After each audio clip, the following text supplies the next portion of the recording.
Bonsoir et bienvenue à vous en direct sur Public Sénat. Voici les titres du 22h ce soir. 12 milliards d'euros d'investissement sur 10 ans.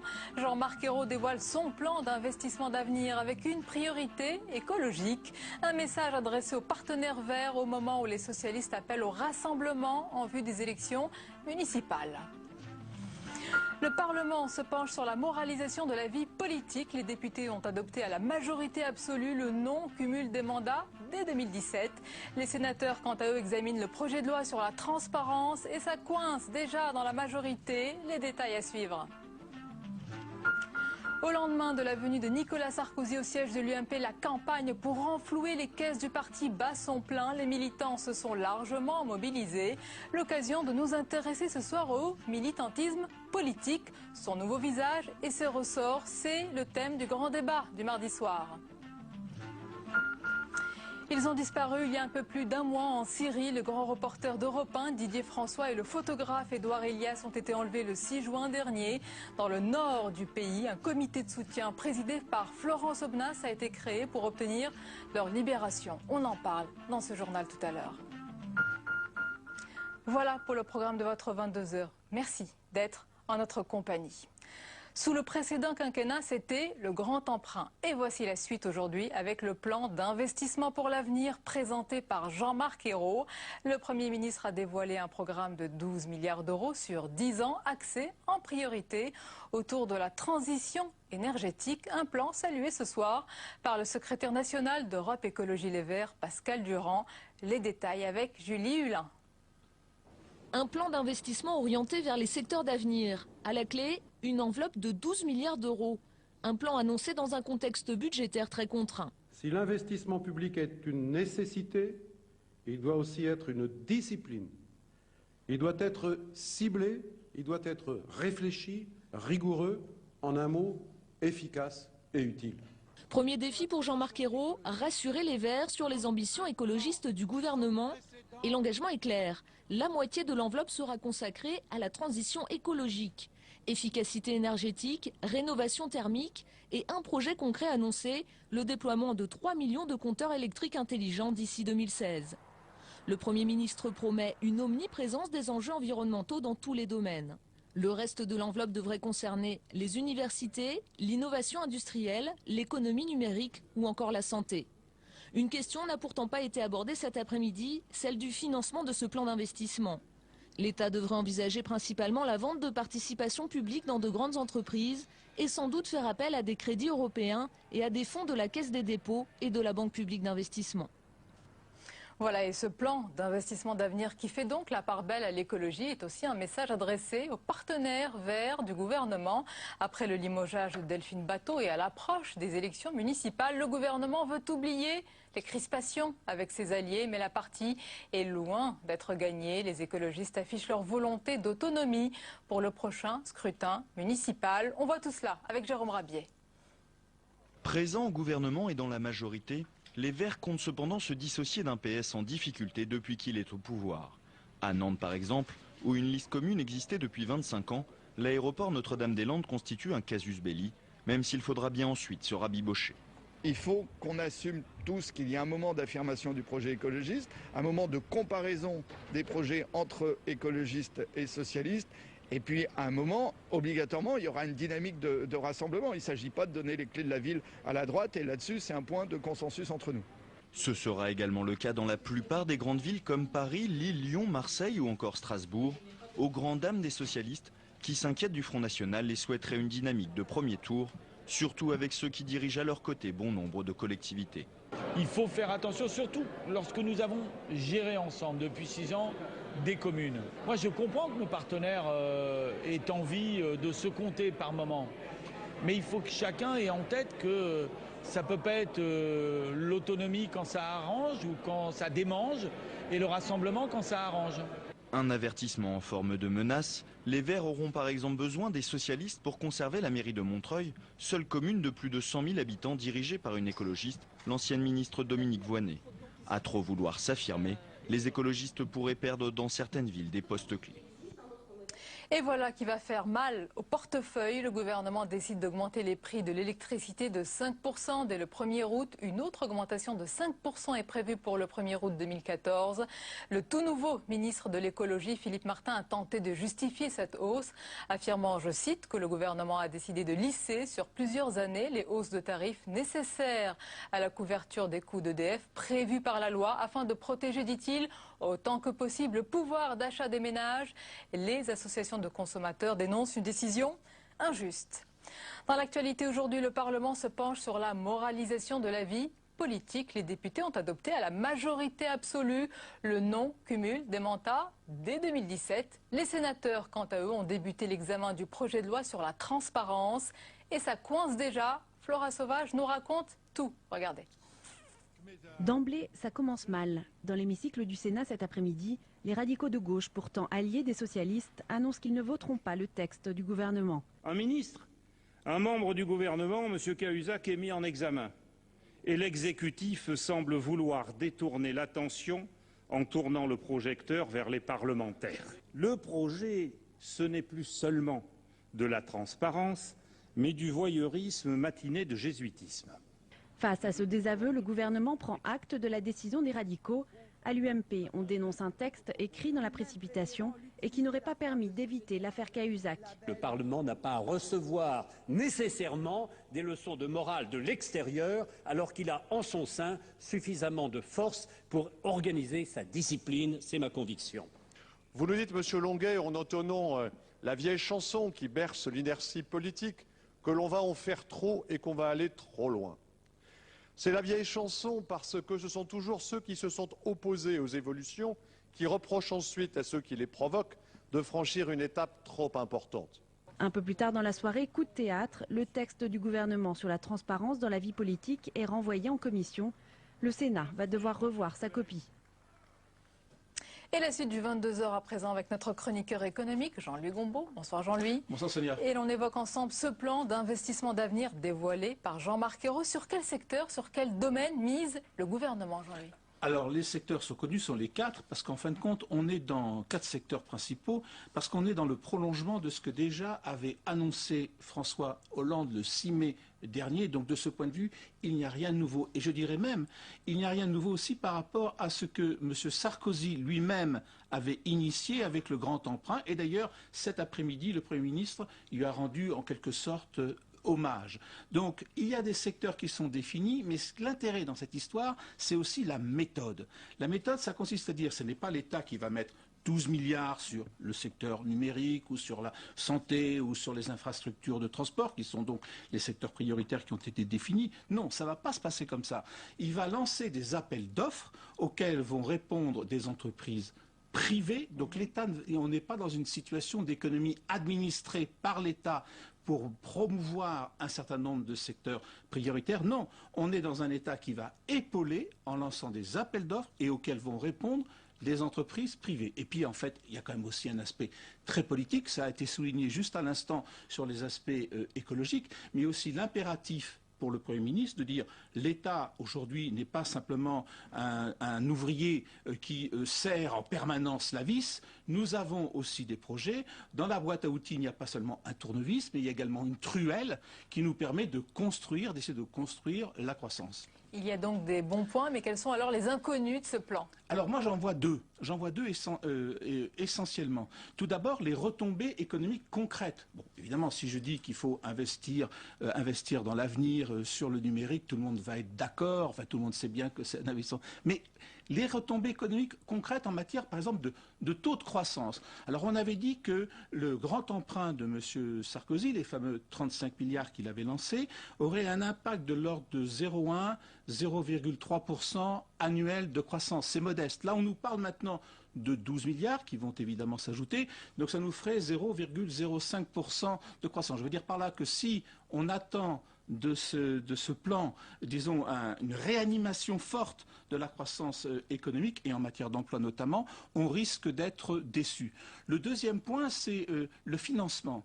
Parce que là, on nous parle de 12 milliards. Mais est-ce que les 12 milliards s'ajoutent aux 35 milliards de M. Sarkozy. On sait très bien que dans le grand emprunt, il reste encore 7 milliards. Est-ce que ça s'ajoute ou est-ce que ça ne s'ajoute pas? À partir de quel moment, si ça s'ajoute, tout ça n'a pas été précisé. Et jusqu'à quand tout ça va durer? Alors, il y a des plans qui vont, par exemple, sur les infrastructures de transport, jusqu'en 2025. Donc, il va falloir attendre 2025 pour avoir les retombées. Donc, tout ceci n'est pas encore extrêmement bien cadré dans le détail. Merci beaucoup Jean-Luc Gombaud pour votre analyse. La suite du 22h avec dans un instant le grand débat du mardi soir. Et au lendemain de la venue de Nicolas Sarkozy au siège de l'UMP, la campagne pour renflouer. Les caisses du parti bat son plein, les militants se sont largement mobilisés. L'occasion de nous intéresser ce soir au militantisme politique, son nouveau visage et ses ressorts, c'est le thème. Notre débat à suivre après le tour de l'info préparé ce soir par Faustine Saint-Geniès avec d'abord bien sûr la situation en Égypte où un nouveau Premier ministre est chargé de diriger le gouvernement de transition. Regardez.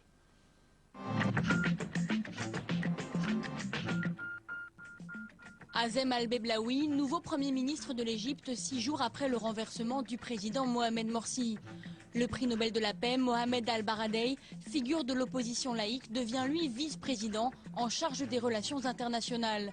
Une transition politique délicate, alors que les frères musulmans enterrent aujourd'hui les dizaines de manifestants tués par l'armée lors d'un rassemblement pro-Morsi au Caire. Le ramadan commence officiellement demain. Le débat est finalement tranché en France après une journée de confusion. Il était prévu aujourd'hui depuis le mois de mai, mais la Grande Mosquée de Paris a décidé de repousser la date. Après un premier désaveu, le Conseil français du culte musulman lui donne raison. À l'origine de ce changement, la nuit du doute lundi soir, la lune n'était pas perceptible par la majorité des musulmans. Les mosquées du monde ont alors préféré reporter le début du ramadan à demain.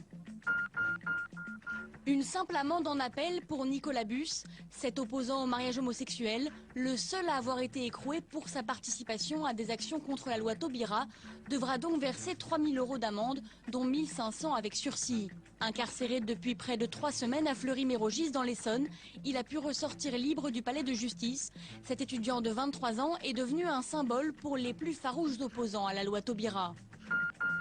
L'abbaye du Mont-Saint-Michel fermée pour grève jusqu'à demain, alors que le site doit accueillir le passage du Tour de France.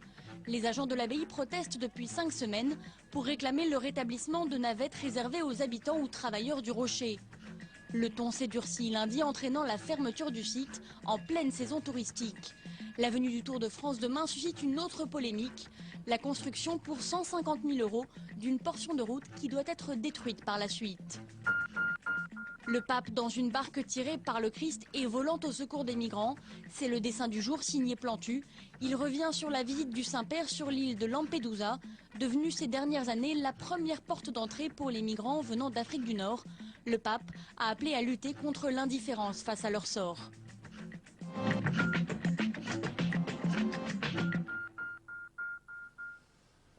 Et c'est l'heure de notre grand débat du mardi soir. Ils sont très sollicités en ce moment, notamment à droite, pour aider l'UMP en danger financièrement. Les militants sont appelés à mettre la main à la poche et de manière plus générale, les partis politiques, toutes tendances confondues, comptent sur leur soutien, leur disponibilité et leur travail de terrain. Mais dans une période où la défiance vis-à-vis de la politique grandit, que reste-t-il du militantisme? Et qu'est-ce qu'être un militant politique aujourd'hui? On en parle avec nos invités ce soir. Gérard Longuet, bonsoir et bienvenue. Bonsoir. Sénateur UMP et ancien ministre. Avec nous également François Calfon. Bonsoir, bienvenue, secrétaire national en charge des études d'opinion au PS. Avec nous également Alain Gérard Slama, bonsoir. Bonsoir. Bienvenue, essayiste et éditorialiste au Figaro. Et Jean Garrigue, bonsoir. Bonsoir. Historien et spécialiste de l'histoire politique. Alors d'abord, l'actualité, Gérard Longuet, c'est la mobilisation des militants UMP pour sauver leur parti. Cette situation que vit votre parti a permis d'éveiller, de réveiller la fibre militante de beaucoup. Vous l'aviez un peu oublié avec la guerre des chefs. Non, il y a le sentiment d'une injustice. C'est le sentiment que le dépassement qui est réel du budget de campagne de notre candidat de 2012, 2 ou 3% plus, aboutissant à 100% de suppression de la subvention publique, est excessif. C'est ressenti par les adhérents, par les militants et aussi par des gens qui ne sont pas engagés à l'UMP, mais qui ont envie que l'UMP existe pour parler et pour qu'il n'y ait pas entre le Front National et le Parti Socialiste un vide. Et c'est cela qui a créé cette effervescence, entre guillemets? En tous les cas, il y a une nécessité absolue, c'est de trouver les sous. Alain Gérard-Slama, dans ce cas précis, on se mobilise autour d'un parti, l'UMP, d'une cause, préserver par exemple la pluralité du paysage politique, ou d'un homme, Nicolas Sarkozy? Il n'y a plus de parti politique, il y a des hommes. Et chaque parti politique, d'ailleurs, est divisé en autant d'hommes qu'il y a de tendances et d'opinions et d'ambitions. C'est peut-être une piste pour ce que nous dirons tout à l'heure sur l'image peu favorable que les Français ont aujourd'hui des partis politiques, en dépit du fait qu'ils savent bien que la vie politique ne peut pas se faire sans les partis. Et ils sont dans la Constitution, à l'article 4, ne l'oublions pas. François Calfon, est-ce qu'on peut parler d'une ferveur militante comme vous l'aviez connue peut-être dans une autre situation, c'était lors des primaires socialistes? J'ai connu des ferveurs militantes beaucoup plus tôt, notamment autour d'un homme charismatique qui s'appelait François Mitterrand. Ce qui est vrai, vous avez raison de le signaler, de le souligner, il y a une défiance généralisée. Et cette défiance généralisée touche y compris les militants. Aujourd'hui, quand vous voyez le groupe socialiste à l'Assemblée nationale, beaucoup sont issus du monde militant, hein, ce pas des gens d'appareil. Pour les faire tenir dans la même barque et voter les mêmes textes, je peux vous dire qu'il faut se lever de bonne heure. Donc cette défiance généralisée, elle touche les militants. Et d'une certaine manière, le Parti socialiste a trouvé, en allant chercher du côté des États-Unis, l'UMP avec moins de succès, ça viendra, une sorte de martingale qui est la primaire, hein, qui est une sorte finalement d'entre-deux, entre le citoyen et le militant. Je viens pour une cause ponctuelle que je choisis, un peu comme sur Internet quand on choisit de soutenir telle et telle cause, et je reprends mes billes dès que les choses finalement sont plus difficiles. On a des partis politiques en accordéon, hein, on a les 3,5 millions de personnes qui ont voté à la primaire, et aujourd'hui si vous aviez un vote au sein du Parti socialiste, il y en a eu, on serait plutôt sur une base de moins de 100 000 votants. Hein. Mais apparemment, Jean Garrigue, le militantisme politique, malgré la défiance, n'est pas en crise, il n'est pas mort comme on l'entend ou on le lit. Si souvent, il a peut-être changé de visage. Il y a un livre qui a été écrit en 1998 qui s'appelle La fin des militants. Mais il y en a un autre qui a été écrit 10 ans plus tard et qui parlait des nouveaux militants. Et je crois que c'est ça, la réalité. C'est le même qu'il a écrit peut-être? C'est même pas le même, mais des travaux sont menés sur ce travail. Alors, c'est aujourd'hui le militantisme tel qu'on l'a connu, qui pouvait se cristalliser autour de moments forts de la politique ou d'hommes charismatiques, justement. Ou de situations, on a un peu plus comme celle de situations, mais on pourra en reparler tout à l'heure, parce que la situation, elle est peut-être une opportunité politique. En tout cas, ce type de militantisme-là, qui était finalement un militantisme aussi, d'une certaine manière, assez conservateur, assez traditionnel, il s'agissait de conserver une famille de pensée, une famille d'esprit. Cela est en train d'évoluer, cela est en train de bouger. D'autres formes de militantisme sont apparues depuis une trentaine d'années et qui ont tendance à se substituer à ce militantisme des partis qui, lui, évidemment, est un peu en déclin. Sachant qu'à mon avis, il y a deux formes. Hein. C'est-à-dire que quand vous avez des partis un peu tribuniciens, au sens un peu de sciences politiques, c'est le cas encore du Front National, vous avez des gens qui donnent leur vie de manière beaucoup plus forte. Et j'ai envie de dire une chose, il en va de la politique et du militantisme comme de l'engagement dans la vie familiale. Avant, on se mariait pour la vie, et bien aujourd'hui, c'est quelque chose qui est totalement fini. Est-ce à dire qu'il n'y a plus... on ne milite plus pour la vie dans oui, statistiquement, on peut le regretter, c'est comme ça. Est-ce à dire qu'il n'y a pas d'autres formes d'engagement? On regarde le PAX, on regarde ces choses-là. Ça se recompose. Et je crois que entre l'ancien militant qui est mort, le premier livre avait raison, et le deuxième militant qui se recompose, on voit d'ailleurs les militants être un petit peu passés d'un parti politique à l'autre, il y a une nouvelle forme qui est en train de se créer. Donc il y a un militantisme distancié, plus pragmatique, on ne consacre pas sa vie à un parti. Je ne suis pas tout à fait d'accord avec cela. Je pense que le quadrillage des idées du terrain par les partis politiques a beaucoup reculé. C'est incontestable. La vie de section, le quadrillage par commune, par circonscription est sans doute moins important. En revanche, les gens ont envie d'être associés à la vie médiatique, et ce que disait Slama était très vrai. Il y a les personnages créent les événements, la télévision restitue ces événements et les gens ont envie de participer aux événements. Moi je l'ai vu avec les campagnes de Nicolas Sarkozy, les gens qui viennent sont convaincus, mais ils viennent pour participer à un événement et pour être associés à un événement. En revanche, et je le reproche souvent, y compris dans ma propre fédération, je leur dis mais allez sur le terrain vous-même. Non, ils viennent pour participer à un événement, une grande fête, quand c'est une fête, c'est pas toujours une fête, une grande fête, mais le côté militant, je dirais, témoin de Jéhovah, vous savez, qui sonne aux portes de pavillon en pavillon. C'est encore comme ça qu'on gagne une élection, pourtant. Alors, pour le candidat, oui. Pour une municipale, oui. Pas pour une législative et encore moins pour une présidentielle. Alors justement, ce que vous en parlez, la base militante, comme on l'appelle, se mobilise aussi à l'occasion de grands rassemblements, des partis politiques. C'était le cas ce week-end pour l'UMP, avec la fête de la Violette, organisée par deux fervents sarkozystes, Guillaume Pelletier et Geoffroy Didier. Il y avait aussi la fête de la Rose, côté socialiste. Paul Bouffard, Jérôme Rabier et Quentin Calmet sont allés à la rencontre des militants des deux rassemblements. Regardez. C'est un petit coin de verdure en pleine Sologne, un coin où le militantisme bat son plein. L'UMP va mal, mais les militants sont là. Dans les fédérations, on s'organise, on recentre son action, comme Franck, responsable des jeunes UMP de l'Aude. J'ai des jeunes qui sont soudés, fidèles et bien sûr ils ont envie de militer, ils ont envie de cette vague bleue de 2014. Moi j'ai envoyé un mail à tous les jeunes pop de l'Aude en leur demandant de faire passer ce mail à leurs amis, à leur famille, pour que chacun donne, même si c'est 10, 15, 20 euros. Bon, 10 millions c'est une somme, mais si tout le monde s'y met, si tous les adhérents de l'UMP mettent 20, 30 euros, ben déjà on peut avoir beaucoup. Donc c'est ça aussi notre rôle de responsable et aussi notre rôle de simple militant. Au son de la fanfare, ils sont venus nombreux, 1500 personnes pour cette fête de la droite forte, sous le signe de la violette. Après le rejet des comptes de campagne de Nicolas Sarkozy, le militant UMP se transforme. Il devient trésorier ou même vendeur de gadgets, comme Monique, militante depuis toujours. De 2 euros à 10 euros. 2 euros les stylos, 5 euros les briquets, 10 euros les t-shirts. Et puis on accepte les dons pour l'UMP de façon à faire vivre le mouvement davantage. Je vais prendre une lampe et 2 stylos, s'il vous plaît. Autre ambiance, autre fleur. Ici, on fête la rose. À Saint-Denis, les militants socialistes célèbrent l'été. L'occasion de redorer le blason de la majorité présidentielle. On est exigeant, on veut pas d'une politique d'austérité, de rigueur. Et en tant que militant socialiste, on le dit et on continuera à le dire. 25 €, Déçus par le gouvernement, ils continuent leur combat au niveau local. Alors là, aujourd'hui, vous êtes considéré comme adhérent. On va vous enregistrer dans les fichiers, on va vous inviter aux prochaines réunions. Sondage en Berne, réforme impopulaire, et pourtant les adhésions s'enchaînent, une vingtaine dans la journée. On s'aperçoit qu'il y a quelques attentes qui sont un peu déçues. Donc on a eu quelques réunions un peu difficiles. Et en même temps, on constate comme aujourd'hui que ça casse pas non plus la dynamique locale. Notre fonction, c'est plutôt d'être un levier ou un passeur de messages en direction, on va dire, du gouvernement ou de l'Élysée, évidemment. Ouais. Pendant ce temps, chez les sarkozystes, tout le monde met la main à la pâte, et surtout les chefs venus délivrer leur message aux militants. Je leur dis de ne jamais renoncer, même quand c'est dur, même quand c'est compliqué, même quand c'est des épreuves, c'est dans ces moments-là qu'on mesure la solidité de la colonne vertébrale. Voilà. Ça veut dire faire un chèque aujourd'hui? Ah bien sûr, mais vous savez que la mobilisation est vraiment formidable et elle vient de toute la France.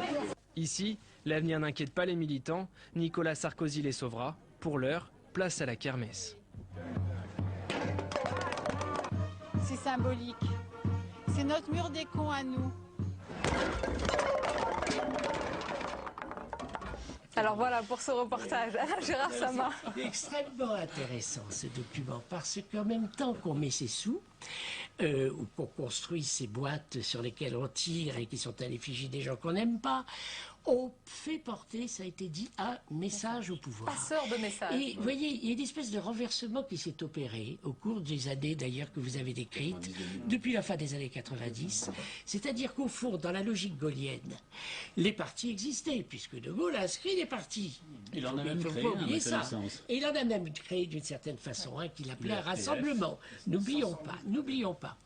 Et il maintenait quand même ensemble les différentes tendances. Ça venait de haut en bas. Le parti était structuré par le pouvoir. Et aujourd'hui, la logique s'est inversée. Je crois qu'avec Sarkozy, c'était tout à fait frappant. Avec Mitterrand, c'était encore Mitterrand, puis vous faisiez votre parti. Vous aviez qu'à ramasser la béquille, c'était très bien comme ça. Mais maintenant, c'est la logique. Non, mais il y avait des personnalités, les bien sûr. Rocard, Chevènement, ça remuait quand même. Oui, bien sûr. Il y avait Rocard. Vous avez vu qu'il a été assez facilement maîtrisé.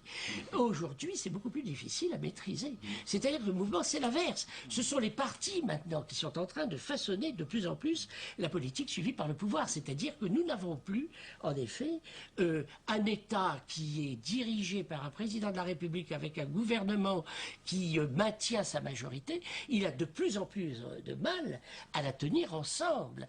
Et quand vous regardez le nombre de courants qu'il y a à droite, si j'ajoute, je ne veux pas être long, si j'ajoute que la droite est toujours beaucoup plus divisée dans l'opposition qu'elle ne l'est au pouvoir, et que la gauche, en revanche, c'est l'inverse, c'est-à-dire qu'elle est davantage unie, au contraire, quand elle est dans l'opposition que quand elle est au pouvoir, nous avons la cacophonie actuelle. Je reviens à nos militants, donc dans ce reportage, aux idées très différentes, François Calfon, mais quel est le point commun? Toujours faire avancer ses idées, faire passer des messages, faire gagner son parti à l'occasion? Il faut quand même préciser une chose. Il y a 500 000 élus en France, 36 000 communes. Et si vous ajoutez les élus dans les partis politiques et les collaborateurs d'élus, on appelle ça pudiquement dans les listes électorales, on appelle ça cadre des collectivités locales. En réalité, c'est des membres de cabinet, des collaborateurs parlementaires. Ça fait quand même 60. Mais il faut être très clair, ça fait quand même 60% de l'effectif militant. Donc on a une professionnalisation de la politique qui est extrêmement forte. Et par ailleurs, dans le même temps, ça ne les empêche pas d'être dissonants. En ce qui concerne le Parti socialiste, ça n'aura échappé à personne, c'est un parti maintenant municipal, c'est un parti des territoires qui tient son terrain, pas tant par la section locale que par la mairie et les relais sociaux. Voilà, c'est les équipes municipales. C'est ça la structure du Parti socialiste. Jean Garrigue, il n'y a plus de parti de militants comme autrefois on appelait le Parti communiste. Quel parti aujourd'hui peut se targuer de cette appellation, de cette réalité? De toute façon, la culture française n'est pas celle de partis militants, c'est une chose. Mais c'est vrai que ce que je disais tout à l'heure pour le général de Gaulle. Le général de Gaulle avait réussi sur son nom, sur son charisme et sur le moment historique. Il avait réussi à avoir en deux ans plus de 500 000 adhérents. Ça avait été un succès fantastique. Et les communistes ont su eux aussi créer une vraie culture militante. On peut dire qu'il y a un moment socialiste des années 80. On peut dire aussi que là, il y a des partis de militants. Mais moi, ce qui m'inquiète surtout, c'est que on parle de ces courants, Alain Gérard le soulignait tout à l'heure, dans la droite divisée, et ça se passe pareil au Parti socialiste, mais au fond, à quoi servent ces courants? Regardez ce qui s'est passé pour la pseudo-primaire, la pré-primaire de l'UMP, l'élection d'un président qui n'est pas venu. Au fond, on a beaucoup plus parlé des deux candidats, des deux rivaux, que des différents courants et de ce qu'ils proposaient, de leurs idées. C'est-à-dire que la machine à fabriquer des idées que pouvaient être les partis auparavant, à mon sens, ça l'est beaucoup moins. Qui, Gérard Longuet, a dit hier qu'il y avait une crise des idées politiques? Qui l'a dit au siège de l'UMP? Oui, ça, je ne partage pas son point de vue. Ah, vous n'êtes pas d'accord avec Nicolas Sarkozy sur ce point? Non. Je pense qu'il y a au contraire une intense réflexion en France. Il suffit de lire un peu les auteurs, il suffit de lire les essayistes, il suffit de savoir que dans le monde de l'entreprise, de la société civile, il y a une réflexion sur la place de la France, sur la place de l'Europe dans le monde. Et là, je trouve Nicolas Sarkozy pas tout à fait... Peut-être visait-il certains membres de son parti, c'est un autre problème, ça m'a échappé, ça m'a complètement échappé. Je pense en revanche que sur la mondialisation et sur la place de la France dans la mondialisation et la place de l'Europe dans la mondialisation et la place de la France en Europe, il y a au contraire beaucoup de choses qui se disent aujourd'hui. Alors ce qui est vrai, c'est que les hommes politiques travaillent peut-être pas assez et devraient se lire les uns les autres, y compris lire les adversaires. Juste une remarque sur François Calfon. J'ai trouvé qu'il a dit quelque chose de très important, c'est que le Parti socialiste est un parti qui est quand même très lié aux collectivités locales. À droite, on n'a pas tout à fait le même système. Pourquoi? Parce que nos élus locaux sont en général jaloux de leur prérogatives et n'ont pas envie de se discipliner. Et les militants à droite sont plutôt des gens qui ne sont pas élus, qui ne veulent pas ou qui ne peuvent pas. Et le monde de l'entreprise est aussi un terrain de jeu plus naturel pour l'avoir atteint. Alors ça c'est vrai aussi. Au Parti socialiste, vous avez très peu de gens qui sont dans le privé. C'est vrai aussi. Mais juste un mot très important sur le recrutement sociologique de la nouvelle Assemblée. Plus de la moitié des nouveaux députés sont des collaborateurs de députés. C'est de la cooptation. C'est-à-dire qu'on ne retrouve plus ce militant, celui que l'on croise dans les marchés du matin jusqu'au soir, qu'il pleuve, qu'il vente, qu'il fasse 30 degrés, il distribue ses tracts. Par exemple, moi qui distribue un Melun pour gagner la mairie de Melun, je me fais de la publicité au passage. Vous êtes dévoué et corvéable à merci. Je peux vous dire qu'il y a bien une trentaine de militants qui sont jour après jour. Vous avez parlé tout à l'heure de la libération du jeune Nicolas, le manifestant anti-mariage gay. Ce qui m'a beaucoup frappé dans ces manifestations, c'est l'efficacité effective du réseau Internet. Longtemps, je n'y ai pas cru et je constate aujourd'hui que Internet, c'est une réalité absolue dans la diffusion des idées, ça c'est évident, dans la diffusion des rumeurs, ce qui est moins bien, mais dans la diffusion des consignes de mobilisation, ce qui est un phénomène extrêmement nouveau. Ça génère une nouvelle forme de militantisme, une nouvelle forme d'engagement. Comme vous le disiez tout à l'heure, beaucoup plus centré sur des moments, sur des événements. Des spots, on va dire. Et qui permettent aux gens d'être dans la vie et dans l'action. Le militantisme post-it, on appelle ça. Sur la vie des idées, quand même, je vous ai trouvé un tout petit peu sévère tout à l'heure. Je le suis. J'entends bien, mais moi qui anime une sensibilité au sein du Parti Socialiste, pour le coup, je n'en ferai pas de publicité, on est vraiment sur les idées. C'est-à-dire qu'il y a des débats à gauche. Par exemple, la question de la place de l'Europe, tout comme il existe à l'UMP, de l'austérité, plutôt croissance, plutôt rigueur. Oui, voilà, tout ça, c'est des choses qui... Vous parlez des idées, messieurs, depuis tout à l'heure, mais la réalité, c'est que beaucoup fuient le militantisme politique pour le combat associatif, considéré comme plus ouvert, plus dynamique et surtout moins en proie aux enjeux de pouvoir et aux luttes intestines dans vos partis. On y vient et on en revient. Je demande à voir sur le militantisme associatif, parce que, au contraire, moi je considère qu'il y a une ossification au niveau national des associations qui captent des secteurs mais qui ne se remettent plus en cause, et sur le terrain une décrue du recrutement. Il y a une bureaucratie associative qui existe. Il y a une bureaucratie associative nationale vieillissante et sur le terrain. Alors sur ce point, vous êtes d'accord évidemment. Moins de monde et moins d'engagement. Et puis en même temps, c'est un engagement total, la politique. Moi, j'ai aussi à un moment donné, quand j'ai douté, je me suis engagé dans une association. Vous êtes dans un engagement thématique. Dans un parti politique, vous pouvez avoir une lecture intelligible du monde. Et pourtant, il y en a qui doutent et qui fuient. C'est la classe ouvrière qui représentait autrefois un pourcentage important du cortège des militants et qui ont déserté les partis politiques. Ça, c'est les moins nombreuses. D'abord, c'est un fait, mais à proportion égale, elles désertent quand même les partis politiques. Et la rejoint le Front National, permettez-moi de le dire en partie. J'ai envie d'être un peu moins optimiste que vous quand même. C'est-à-dire que la perception de ces mouvements d'idées, c'est qu'ils sont subordonnés à des stratégies. C'est qu'ils sont portés par des réseaux. Vous indiquiez vous-même, d'ailleurs, les liens, le collaborateur de Attel qui fait ceci, qui fait cela. Le départ de Madame Bateau a été très révélateur aussi de ce type de mélange tout à fait extraordinaire entre d'un côté les relations personnelles à l'intérieur du pouvoir, et puis de l'autre, un combat qui, soi-disant, était dominé par un objectif qui était la défense de l'écologie. Mais on avait l'impression que les carrières étaient peut-être plus importantes que les idées. Et quand les gens s'aperçoivent de ça, et c'est un peu inéluctable, à mesure que vous voulez dire que les Verts sont restés par carriérisme? Non, je n'ai pas dit ça. Mais je dis que... Mais non, parce qu'ils veulent peser au cœur du pouvoir. À mesure que le pouvoir politique... Ils ne sont pas là pour se défendre. À mesure que le pouvoir politique a l'impression qu'il débouche sur pas grand-chose et que la maîtrise des événements, de l'économie, etc., n'est pas tellement, et de moins en moins du ressort de ce qui se dit ou ce qui se fait dans les instances du pouvoir, eh bien, le pouvoir cherche des satisfactions ailleurs. C'est inévitable, c'est-à-dire, bon, satisfaction personnelle, de vanité, d'image, quelquefois ça va au-delà. Et du même coup, évidemment, ce qu'on appelle le populisme, c'est-à-dire au fond la démagogie, s'empare de ces thèmes pour les orienter, les utiliser contre les politiques. On pourrait aussi faire un peu le procès des partis politiques. C'est facile de dire le populisme, c'est aussi une réalité. Non, mais c'est aussi une réalité que dans l'opposition, les militants ont leur place, et au pouvoir, vous avez des promotions entières de l'ENA, suivez mon regard, qui n'ont jamais pris une carte dans aucun parti politique, qui se caractérisent par leur endogamie, et qui produisent des politiques similaires, quel que soit le vote des électeurs. Donc pour cela... C'est une belle autocritique, ça. Tout à fait. C'est pour ça que je défendrai les dogmaliens jusqu'à mon dernier sou. Comme dit le militant de Seine-Saint-Denis, je suis aussi là pour faire passer un certain nombre de messages. Et dans les messages... C'est donc un militant dans l'âme. Il faudrait que la gauche ne s'embourgeoise pas trop et n'ait pas finalement une sorte de recrutement dans les cabinets ministériels qui soit limité au 7e et au 6e arrondissement. Voilà le conseil pour le Parti socialiste. Quel conseil pour votre parti, Gérard Longuet? Utiliser les technologies actuelles pour entretenir le dialogue, pour entretenir le débat et pour donner à chacun le sentiment qu'il peut participer à l'événement.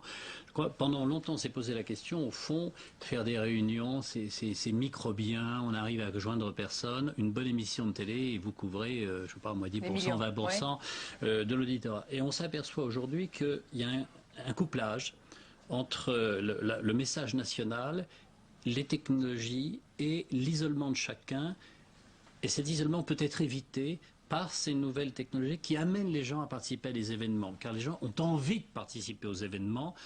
et ont envie de dire des choses, même s'ils savent qu'ils ne dirigent pas tout ce qu'ils aimeraient Et diriger. que parfois le message n'est pas forcément entendu. Surtout. Oui, mais enfin, je veux dire, Bon, un message qui est prononcé a une chance d'être entendu. Un message qui est gardé pour soi ne sera jamais entendu. Ça, c'est une vérité, c'est sûr. Oui, mais de temps en temps, il faut être basique. Qu'est-ce qu'il faut penser, Jean Garrigue, des nouvelles formes de militantisme avec, par exemple, le mouvement des indignés, alors pas tellement en France, mais plus en Espagne et ailleurs en Europe, ou encore, sur un tout autre plan, le mouvement de la manif pour tous. Manif pour tous, c'est une tornade dans la routine française. Une tornade qui a fait pchit, parce que pardonnez-moi la suite, on l'a pas... Dans la vie politique française. C'est un mai 68 de droite, un petit mai 68 C'est un anti-mai 68 de et c'est ces mouvements durable. d'émulsion protestataires ou autres qui égrènent la vie politique, mais depuis très très longtemps. Je pense que c'est un affichage de conviction. Voilà, c'est l'expression d'une conviction, ce que beaucoup n'ont pas compris d'ailleurs à gauche, c'est une erreur me semble-t-il, c'est une erreur politique. Écoutez, et même à franchement, droite. on a parlé de la manif pour tous. Dans les années 90, on parlait des coordinations d'infirmières, des coordinations lycéennes. Oui, J'en ai animé, j'en ai même un petit peu manœuvré, des coordinations étudiantes. Ça n'a pas fait disparaître les syndicats d'infirmières, etc. Et au contraire, ça a nourri des générations militantes. Delphine Batho, dont on parle, a commencé dans le syndicalisme lycéen, dans les mouvements lycéens des années 90. Donc, quelque part, c'est assez français, d'une certaine manière, que du mouvement social émerge de la politique. Et je prends le pari qu'un certain nombre de gens qui étaient dans la manif pour tous vont devenir des cadres des partis politiques. La question est de savoir où, dans quel parti.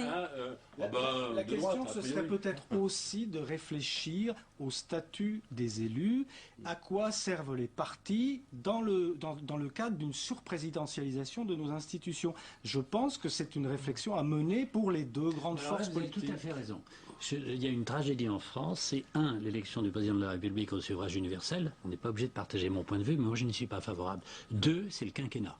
Le quinquennat a tué le rôle régulateur de la vie parlementaire. On pourrait rajouter et les chaînes d'infos, parce que tout à l'heure on parlait du spectacle de la politique dans les partis politiques. Les chaînes d'infos font partie pardonnez-moi, mais les spectacles, vous y participez avec les tweets, je ne le critique pas, les réseaux sociaux. N'y voyez pas une critique, mais simplement, ça change la vie. Vous faites le quinquennat et les partis, les meetings politiques, les réunions internes qui sont branchés sur les chaînes d'infos, ça change la nature même de la prestation politique. Bien sûr. Et quelque part, celui qui est... Maintenant, les meetings ne sont plus faits pour avoir l'approbation de la salle, ils sont calibrés pour participer dans les 45 minutes de tranche entre deux journaux des grandes chaînes d'infos. Ça change. Et d'ailleurs, ce qui est très drôle, c'est que les horaires ont changé.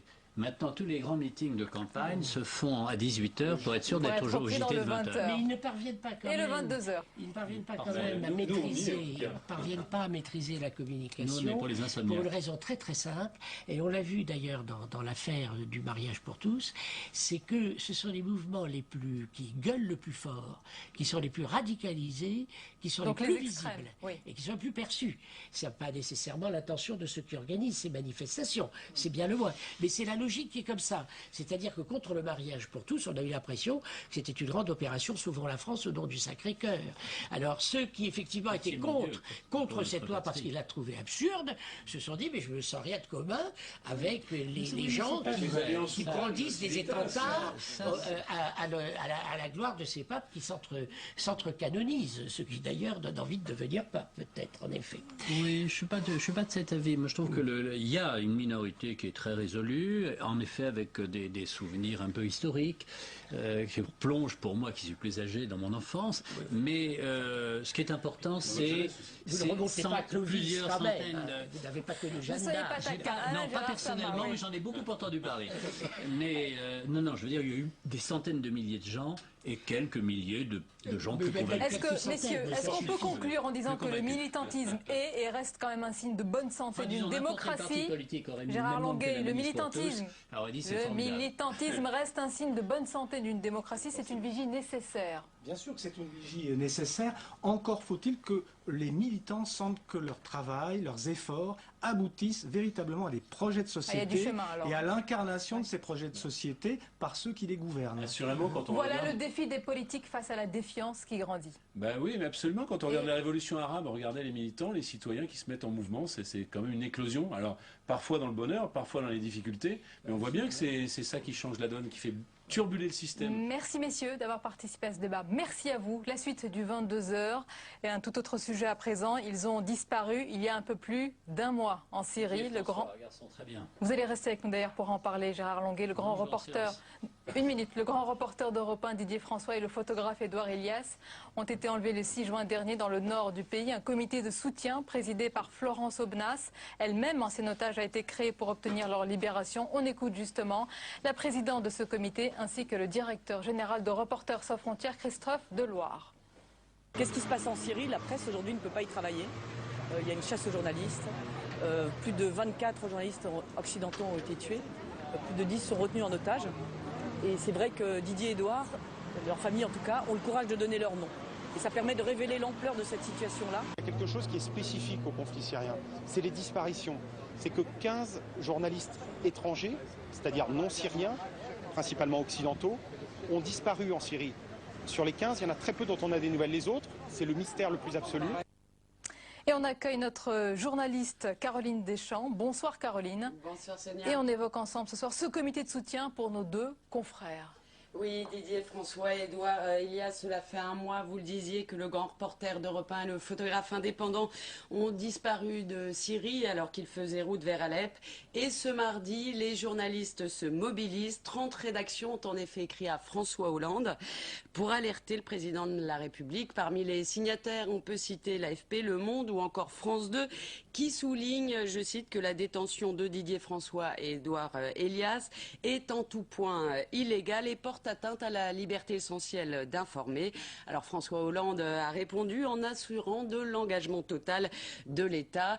Un comité de soutien, vous l'avez dit, a été créé, présidé par Florence Aubenas. Il s'est donc réuni cet après-midi devant les locaux d'Europe 1. Et Caroline, la mobilisation se déploie aussi sur le net. Et oui, du réel au virtuel, la mobilisation s'organise et bat son plein. Quelques parlementaires se sont rendus au rassemblement devant Europe 1, à l'instar de la sénatrice et porte-parole du PS, Laurence Rossignol, qui tweet une photo et quelques mots de Florence Aubenas. Je cite, « C'est l'histoire de deux mecs et à la fin, ils gagnent. Soutien à Didier François et Édouard Elias. » De nombreux confrères journalistes témoignent également sur Twitter, comme Jean Guinel, qui écrit, je cite, « Ce matin, j'entends le rire tonitruant de Didier François. Je pense à ce qu'il subit avec Édouard Elias. Courage, les gars, courage. » D'autres interpellent le maire de Paris, comme Daniel Dombre, qui tweet, « Bertrand Delanoë, le portrait de Didier François et Édouard Elias auraient toute leur place sur le fronton de l'hôtel de ville. » Non. Et puis, il y a aussi un ami de Didier François qui, lui, écrit une lettre ouverte sur le Plus, le site du Nouvel Obs. On peut y lire, je cite, « Les potes se joignent à moi pour te souffler ce petit mot de liberté. Prends soin de toi et ramène-toi vite, sinon on vient te chercher. » Et bien évidemment, Sonia, un site a été créé, otagesensyrie.org, afin de permettre aux internautes d'exprimer leur soutien et de signer une pétition. Évidemment, une pétition qui est à relayer sur les réseaux sociaux. Je vous rappelle que depuis le début du conflit, 24 journalistes ont été tués en Syrie, dont 4 Français. Et un dernier mot, Sonia, je vous recommande vivement d'aller voir le site d'Édouard Elias où vous pourrez découvrir quelques-uns de ses reportages photos en Syrie. Bien sûr. Merci beaucoup Caroline Deschamps. Gérard Longuet, vous avez été ministre de la Défense. Comment agir? Quelle attitude faut-il adopter pour créer les conditions d'une libération rapide ou prochaine? D'abord, Didier François, que je connais bien, est quelqu'un d'épatant, de courageux et d'intelligent. Il m'a accompagné dans des déplacements, dans des endroits qui n'étaient pas toujours faciles, avec beaucoup de mesures, beaucoup d'intelligence et beaucoup de prudence. Donc je pense que c'est vraiment pas du tout... c'est quelqu'un qui fait son métier sans exposer personne à n'importe quel risque. Ça, c'est la première remarque. La deuxième, c'est que ce qui est fait par ce comité est excellent, car le pire, c'est l'oubli. Et pour avoir été du côté des pouvoirs publics il n'y a pas si longtemps, je puis vous dire que ce type de manifestation oblige chaque décideur, le président, son chef d'état-major particulier, les diplomates, Laurent Fabius naturellement, M. Le Drian, à faire ce qu'ils peuvent faire chacun dans leur spécialité. L'armée a quand même des oreilles, Les diplomates ont des contacts, le président de la République pousse les uns et les autres au travail et le rendez-vous de l'opinion, qui est le rendez-vous du comité, imposé par le comité, est un excellent rendez-vous parce qu'il oblige les responsables à en faire plus. Au début, on s'est un peu posé la question, parler trop d'eux, n'est-ce pas créer une négociation impossible, c'est-à-dire faire monter le prix à un niveau où plus personne ne peut payer. Je crois que ce qui est fait aujourd'hui est raisonnable. Il y a eu un délai pour négocier. Aujourd'hui, il faut que les interlocuteurs savent que c'est sérieux et qu'on ne laissera pas tomber. Va aller grandissante. Merci beaucoup, Gérard Longuet, d'avoir été notre invité. Et on pense bien sûr ce soir à nos confrères et à tous les otages retenus dans le monde. Et à leurs familles et à leurs amis. Bien sûr. On arrive à la fin de ce journal. Merci de votre fidélité. Tout de suite, l'émission en politique. Preuve par 3, l'invité, c'est la ministre des Sports, Valérie Fourniron. Je vous souhaite une douce et belle soirée. À demain, avec plaisir.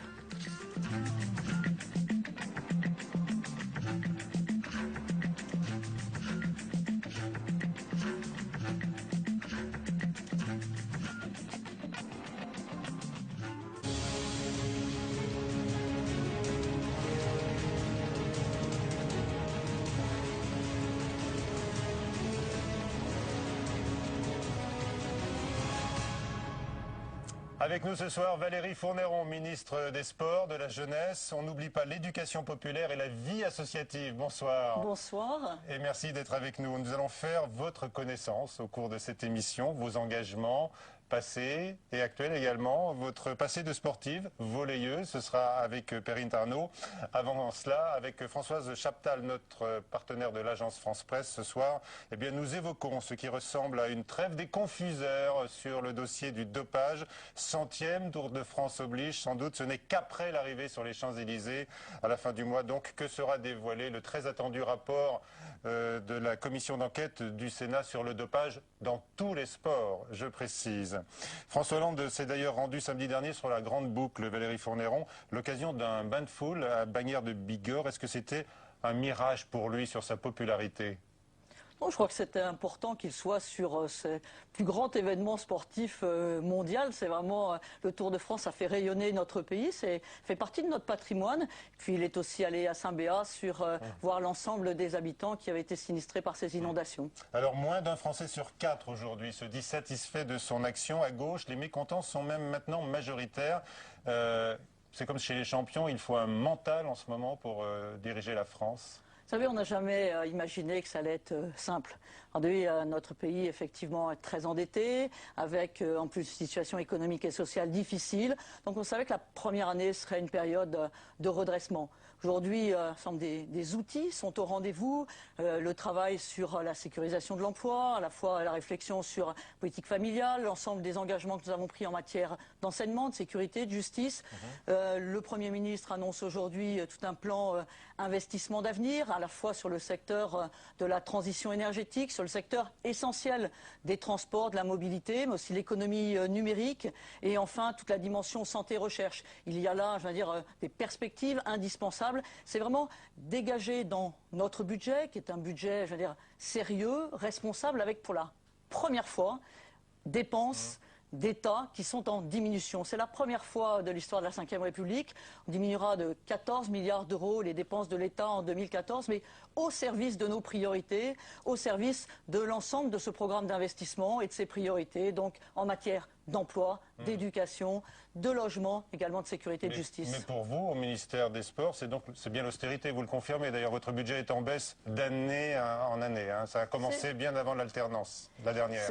C'est un petit budget, mais aujourd'hui c'est un budget qui est sérieux, qui est bras de levier, parce que le sport a une place très importante dans notre paysage national et qui était pour moi essentiel qu'on soit dans ce budget, dans les justes décisions. Je prends un exemple sur le sport, le Centre national de développement du sport. J'ai souhaité le réorienter vers là où il y a le plus grand nombre d'inégalités d'accès au sport. Il y en a encore beaucoup dans notre pays. Alors ça crée des remous avec toute l'organisation du sport dans notre pays, mais on en parlera un petit peu plus tard.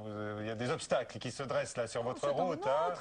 On travaille très bien avec les fédérations. Et puis tout le monde sait qu'aujourd'hui le sport, c'est pas simplement l'État et le mouvement sportif, c'est aussi les collectivités locales qui sont très présentes. Et donc elles ont envie de participer à cette politique sportive. Bon, quand vous regardez votre budget, franchement, vous avez des raisons de vous plaindre. Or, vous ne le faites pas alors, vous ne le faites pas. Non, je ne le fais pas parce que d'abord je considère qu'on doit participer à l'effort collectif et puis aussi parce que j'ai la possibilité de faire mes propres choix.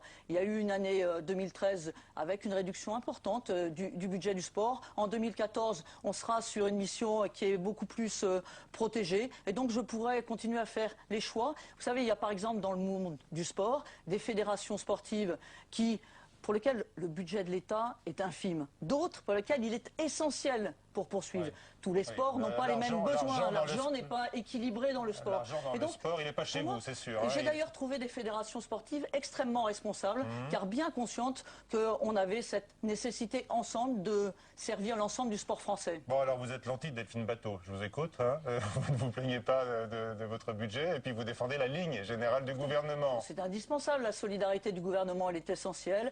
Et je veux dire, derrière le budget, nous nous retrouvons tous, mais dans un souci qui est vraiment un souci de sérieux, un souci à la fois de courage, mais également de faire les justes décisions et de dégager enfin des marges de manœuvre pour regarder l'avenir. C'est à la fois 2014 et puis c'est aussi pouvoir regarder l'avenir avec ces perspectives pour notre jeunesse, ces perspectives des investissements d'avenir que nous lançons. L'ensemble de ces investissements, par exemple en termes de mobilité, de transport, sont essentiels. En termes de soutien à l'emploi, c'est pour nous majeur.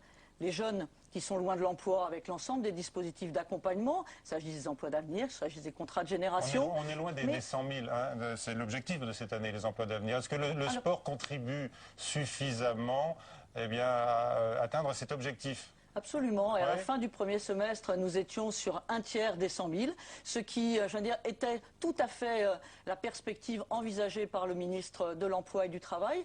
Et le sport y contribue. Pourquoi ? Parce que dans le secteur du sport, dans le secteur de la jeunesse, nous avons la possibilité d'accompagner des jeunes qui n'ont pas de qualification jusqu'à un brevet professionnel, jusqu'à, je veux dire, un vrai métier. Il y a dans le secteur du sport, dans le secteur des rythmes périscolaires, beaucoup de nouvelles activités, la possibilité dans nos clubs aussi d'accompagner plus d'enfants en situation de handicap, de porter la politique qui est une de mes priorités autour du sport santé. Je veux dire, les clubs peuvent s'ouvrir à toutes ces nouvelles politiques et du coup il y a de l'emploi. Valérie Fordin, on vous écoute, un discours très positif, hein, vous êtes heureuse bien dans votre enveloppe budgétaire, vous dites qu'elle vous permet néanmoins de faire des choix. Est-ce que la démission contrainte de Delphine Batho a changé quelque chose à la vie des ministres aujourd'hui? On est obligé de positiver? Vous savez, dans un gouvernement, la nécessité d'avoir ces temps, je veux dire, de débat, on les a. Au moment des arbitrages budgétaires, on les a. Et puis, une fois, je veux dire, qu'on a l'arbitrage qui a été rendu, il y a cette solidarité indispensable. Le gouvernement, a un cap qui est clair. Nous voulons, et c'était vraiment l'essentiel de ce début de mandat, redresser notre pays. J'insiste parce que sur ces 5 dernières années, il y avait eu quand même une explosion de l'endettement de la France. Et vous savez, je le dis à mes sportifs au moment du budget, je leur dis, mais vous savez, quand on augmente la dette, c'est pas plus d'argent pour le sport, c'est plus d'argent pour l'intérêt de la dette. Donc aujourd'hui, on a absolument besoin de redresser les comptes publics. Et pour la première fois, le train de vie de l'État va diminuer, c'est une bonne chose. Vous avez des concertations heureuses avec le Premier ministre, parce que là encore, sa méthode a été critiquée. Je ne vais pas toujours citer l'ancienne ministre de l'écologie, mais enfin, elle estimait qu'il y avait des décisions qui tombaient comme ça, des décisions couperées.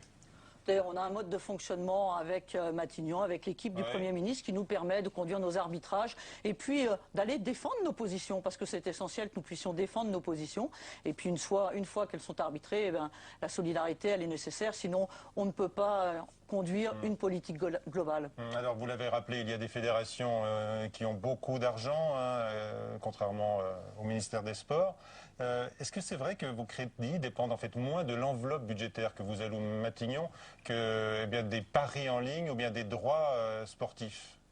Alors, il y a une enveloppe, effectivement, du programme sport, qui est d'environ 230 millions d'euros.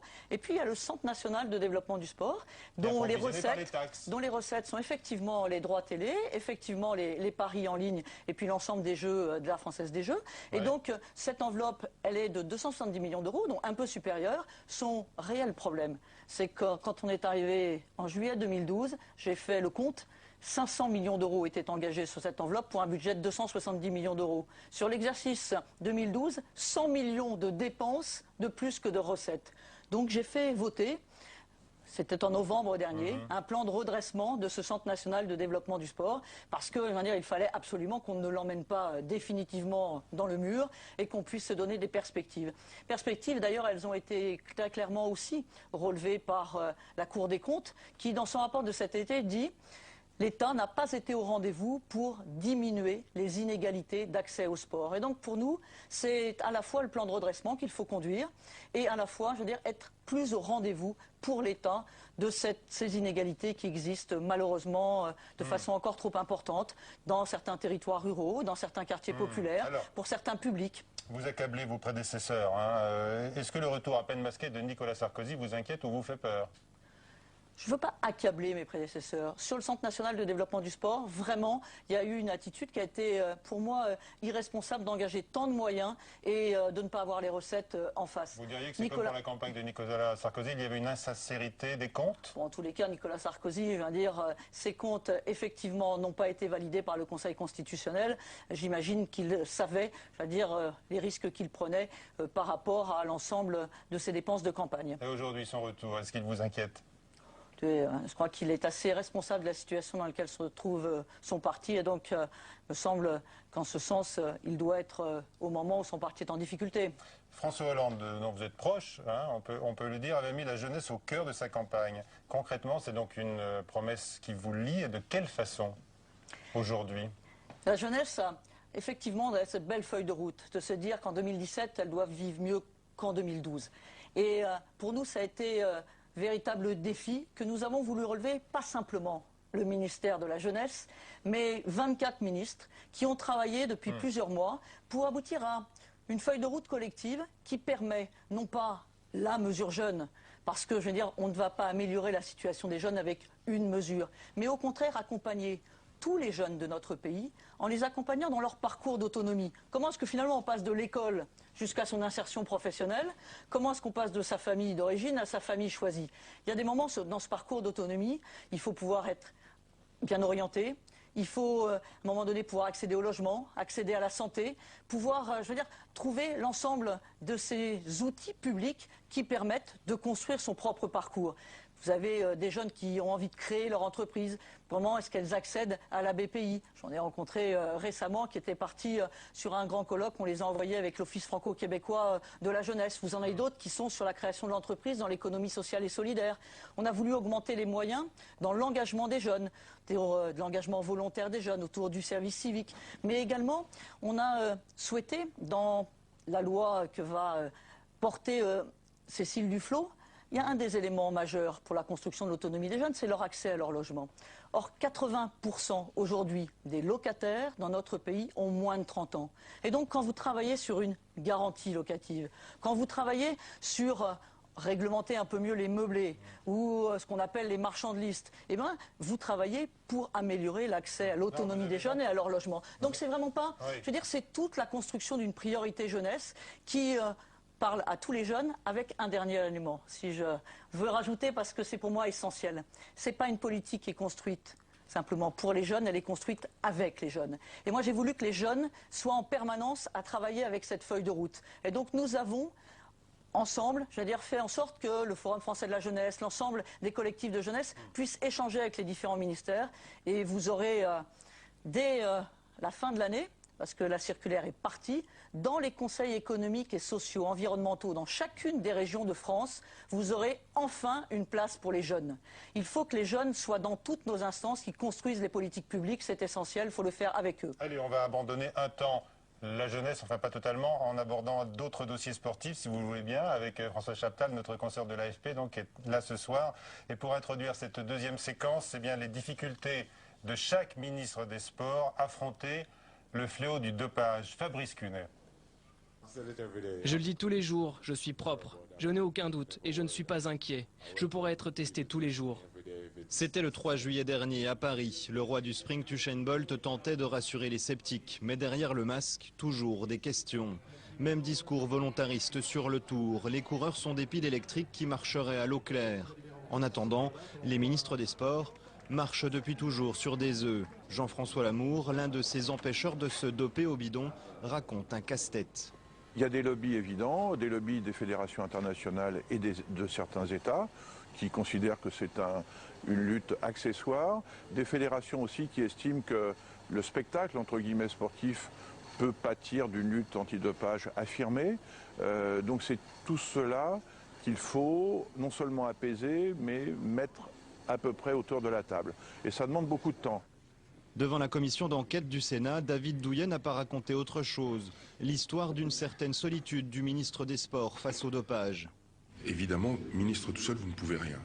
Bien sûr, le mouvement sportif, le milieu sportif, les fédérations, le comité national olympique, le comité international olympique doivent prendre ses responsabilités, leurs responsabilités, ainsi que ceux qui organisent les compétitions. Tout le monde joue le jeu, selon vous? Il faut que tout le monde... Non, j'ai pas dit que tout le monde jouait le jeu. Il faut que tout le monde joue le jeu pour gagner la partie. Et ce serait loin d'être le cas. C'est du moins le constat que fait le docteur Jean-Pierre de Mondenard. Pour une raison simple, difficile d'être juge et parti. La lutte antidopage est entre les mains de l'entreprise du spectacle. Donc c'est pas possible. Il faut que la lutte antidopage sorte des fédérations. Tant qu'elles sont dans le monde du sport, il n'y aura pas de réussite. La commission d'enquête du Sénat devait rendre son rapport et les noms des dopés du Tour 98 en pleine grande messe du vélo. Elle attendra finalement 3 jours et que la caravane passe. Les chiens, eux, n'ont pas fini d'aboyer. Voilà, donc François Chaptal est avec nous pour l'agence France Presse. Bonsoir Françoise. Bonsoir. Vos questions à la ministre des Sports. Oui, alors Madame Fourniron, justement ce rapport qu'on évoquait dans le reportage, pourquoi avoir demandé aux sénateurs à ce que ces conclusions soient reportées à l'après-tour? Est-ce que c'est pour ne pas gâcher la fête? Est-ce que elles seront moins douloureuses après le tour que pendant? Ce sont les sénateurs qui ont décidé de leur calendrier et qui ont décidé de reporter.